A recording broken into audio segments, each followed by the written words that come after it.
Boleh kok kita ibadah sebanyak-banyaknya. Justru malah Allah perintahkan kita untuk beribadah sebanyak-banyaknya.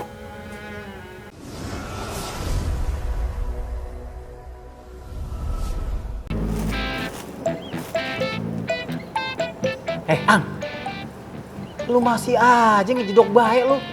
Gerak kek, apa kek? Tahu nggak? Tadi Fatin sama Habibah itu lagi diincer sama emak-emak. Dan gua nggak tahu itu emaknya siapa. Makanya jangan diem aja dong jadi orang. Terus saya harus gimana tuh ke Fatin teh, Tom?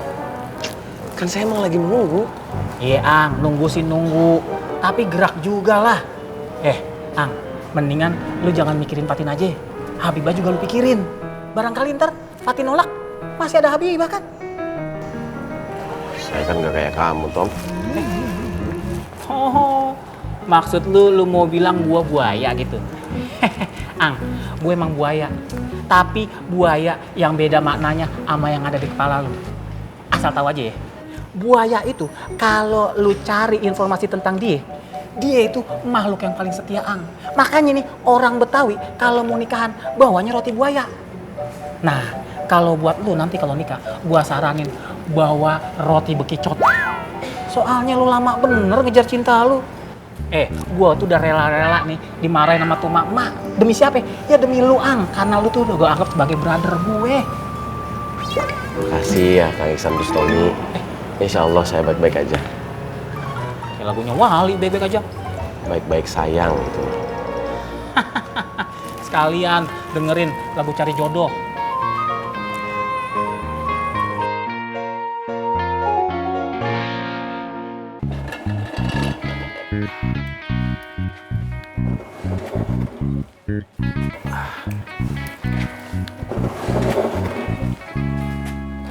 Tok, waktu itu Bu Ani kiosnya tutup, nggak kasih tahu ke gua.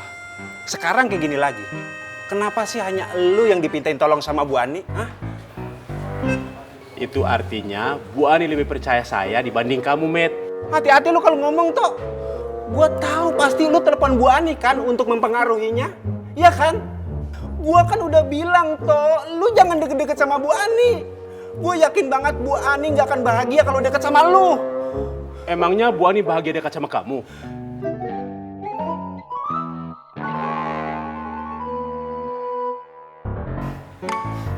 Gua akan membahagiakan Bu Ani sepenuh dan setulus hati gua.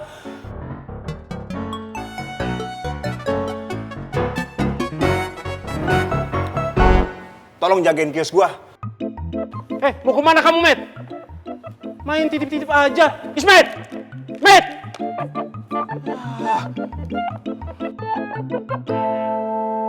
Iya, abang masih juga tidak percaya, nah.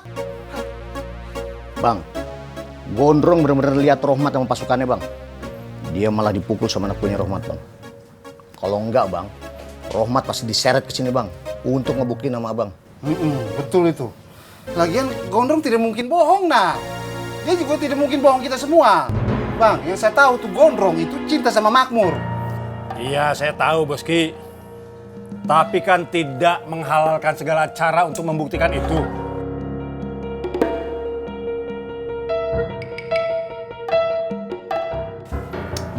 Kau juga, Kirman. Kau juga tidak percaya? Iya, kau punya mata dan hati sudah buta kali, nah. Tidak percaya dengan sebuah omongan, ya? Tapi Rohmat tidak pernah meneror orang. Itu bukan gayanya Rohmat. Rohmat tidak pengecut. Dia orangnya sangat nekat.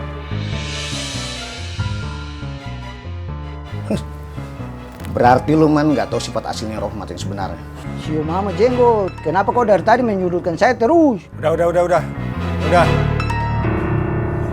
Udah, balik ke lapak masing-masing. Baik, sudah, Bang. Assalamualaikum. Salam. Saya balik juga, Man.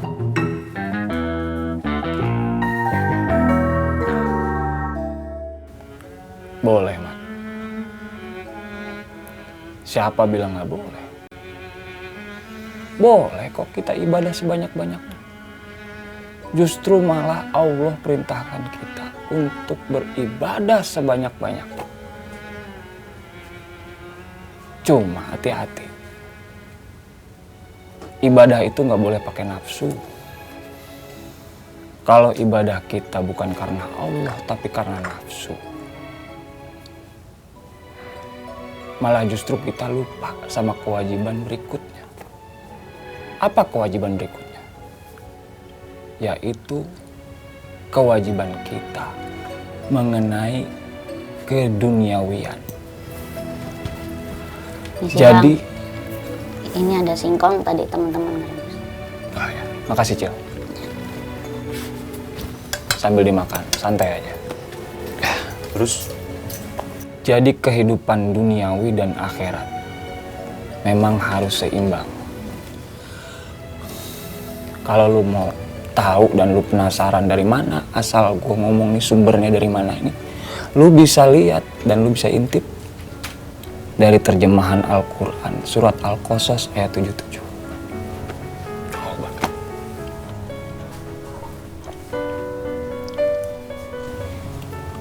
Kenapa?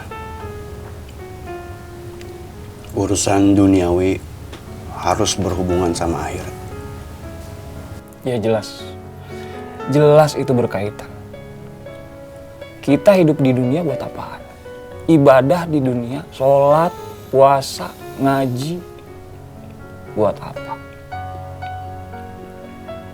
Itu karena kita membutuhkan Allah untuk memberikan ridhonya kepada kita, supaya kita pantas masuk surganya Allah. Buat apa? Buat akhirat. Maka dari itu Allah turunkan Al-Quran dan hadis sebagai pedoman kita, supaya kita terhindar daripada perbuatan kezaliman, perbuatan yang munkar, keji, penindasan, dan juga ketidakadilan. Jadi sekali lagi, memang kehidupan dunia dan akhirat kita harus seimbangkan. Kalau kita mau selamat di dunia, kita lakuin aktivitas keduniawian. Kalau kita mau selamat akhirat, ya kita beribadah. Kita lakuin kegiatan akhirat. Itu jadi harus balance. Semangat, Pak.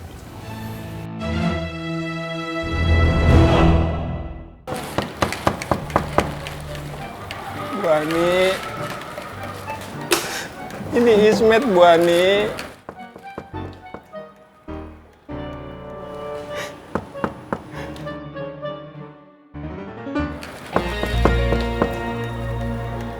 Bu Ani kenapa sih nggak mau bukain pintu buat Ismet?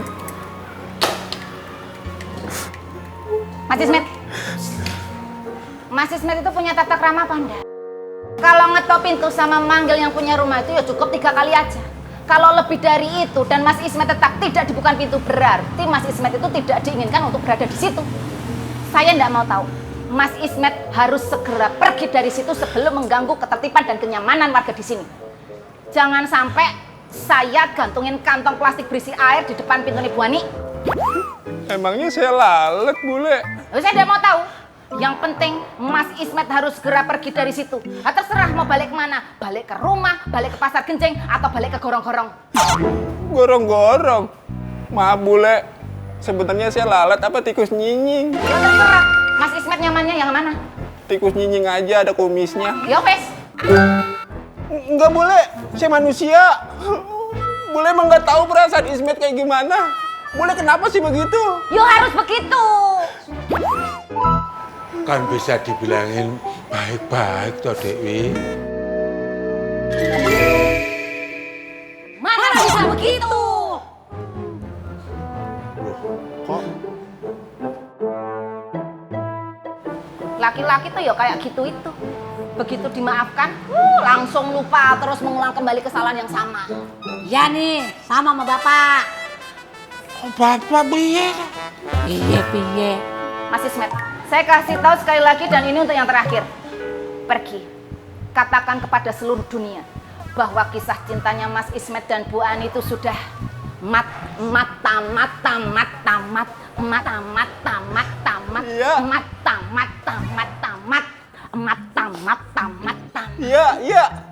Iya, Ismet akan pergi.